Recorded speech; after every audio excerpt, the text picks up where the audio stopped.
एक छोटे से गांव में एक पार्क था जो कभी बच्चों से भरा रहता था। लेकिन पिछले कुछ सालों में वहां जाने वाला कोई नहीं था। उस पार्क का एक झूला लोगों के लिए भयानक बन चुका था। गांव के लोग कहते थे कि रात को उस झूले से अजीब सी आवाज आती है और वो अपने आप हिलने लगता है।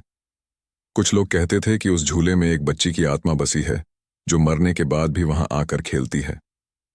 एक दिन रवि और उसके 3 दोस्त पंकज, सूरज और मीरा ने सोचा कि वो इस कहानी की सच्चाई जानेंगे।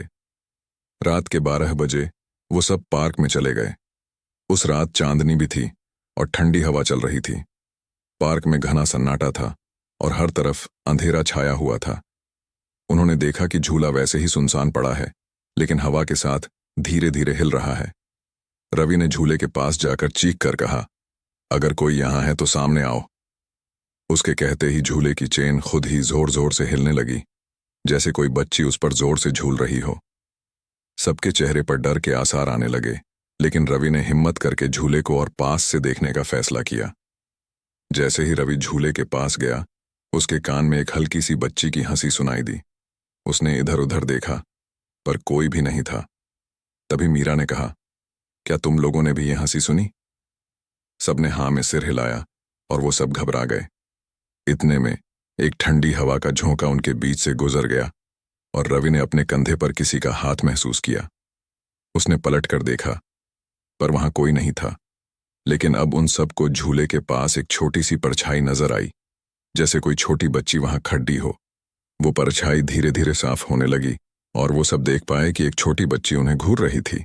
बच्ची के कपड़े पुराने और फटे हुए थे और उसका चेहरा भूतिया और उदास था।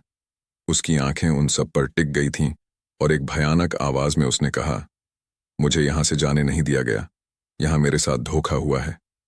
पंकज ने थरथराते हुए पूछा, तुम कौन हो और यहां क्यों हो? बच्ची ने जवाब दिया, मेरी मौत यहीं झूले पर हुई थी। मुझे और मेरे परिवार को इस झूले में समेट दिया गया और अब मैं कभी नहीं जा सकती। ये सुनकर उन सब के होश उड़ गए। सूरज ने चीख कर कहा, हमें यहां से चलना चाहिए। लेकिन पार्क का गेट अचानक से बंद हो गया और वो सब फंस गए। बच्ची ने जोर से चीख कर कहा, तुम लोग भी मेरी तरह यहीं बंद रहोगे। सबने मिलकर एक मंत्र बोलने की कोशिश की और अपने भगवान का नाम लेना शुरू किया। तभी एक जोर से चीख गूंज उठी और पार्क के गेट अपने आप खुल गए। सबने भागते हुए पार्क छोड़ दिया और वापस कभी उस तरफ नहीं गए। उस रात के बाद रवि और उसके दोस्तों ने किसी को ये कहानी नहीं सुनाई, पर उस पार्क और उस भूतिया झूले की कहानी आज भी गांव में लोग सुनाते हैं और रात को कोई भी वहां जाने की हिम्मत नहीं करता।